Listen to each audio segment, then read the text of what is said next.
नकारात्मक सोच। रंग रूप पर ध्यान नहीं दे, विचार को सुंदर बनाए। विचार का सुंदरता ही असली सुंदरता है। रंग रूप के बजाय यदि हम अधिक मेहनत अपनी सोच पर कर ले तो सब कुछ बदल जाएगा।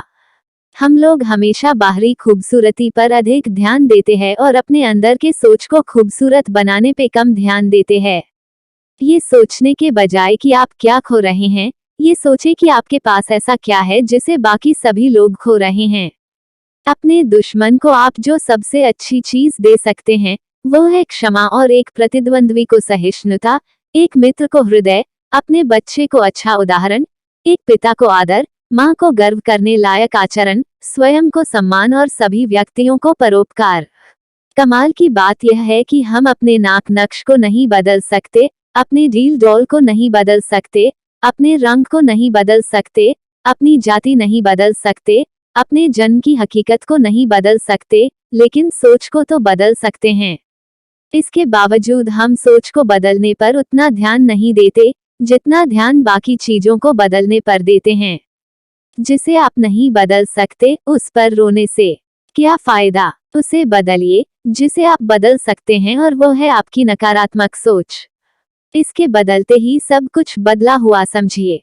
यदि आपकी सोच सकारात्मक हो गई तो आपका रंग भी उजला दिखाई देगा और शरीर भी सुंदर ही दिखाई देगा। सकारात्मक सोच के 3 महत्वपूर्ण पहलू हैं। 1. क्रोध का त्याग और शांति की शरण। दूसरा, दूसरों का सम्मान करना और उनके नजरिए को मान देना। तीसरा, दूसरों की कमी न देखना और चिंता का त्याग करना। चिंता का त्याग यानी जो चीज छूट गई उसका रोना रोने से कोई फायदा नहीं। अस्पताल के एक कमरे में गंभीर रूप से बीमार 2 व्यक्ति लाए गए। कमरे में आने से पहले दोनों एक दूसरे से अनजान थे।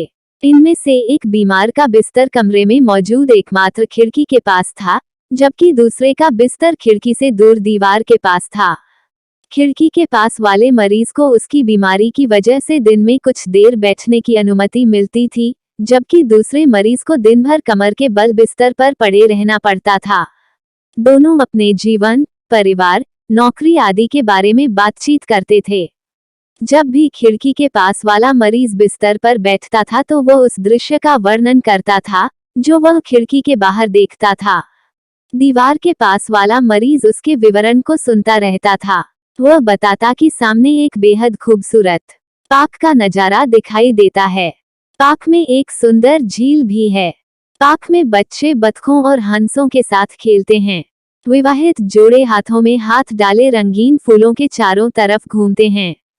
शहर के ऊपर फैला आकाश भी खिड़की से दिखाई देता है।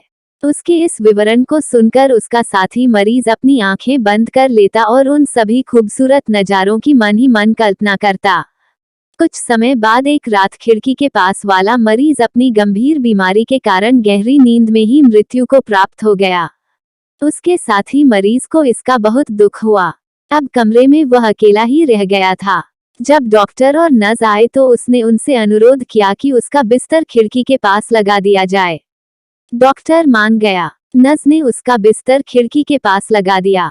जब नर्स चली गई तो उसने किसी तरह धीरे से अपने आप को उठाया और कोहनी पर शरीर को टिकाकर खिड़की के पार दृष्टि दौड़ाई। बाहर का नजारा देखकर वह चकित रह गया। खिड़की के सामने तो एक खाली दीवार ही थी, वहां कुछ भी नहीं था। जब नर्स आई तो उसने उससे उन सभी चीजों का जिक्र किया जो उसका मरीज मित्र खिड़की के बाहर देखकर उसे बताता था। नर्स ने बताया कि मृत्यु को प्राप्त हुआ मरीज तो अंधा था, वो कुछ देख नहीं सकता था। संभवतः वह तुम्हें प्रोत्साहित करने का प्रयास कर रहा था। यदि ये कहानी आपको पसंद आई हो तो अपने दोस्तों और अन्य लोगों के साथ शेयर जरूर करिएगा।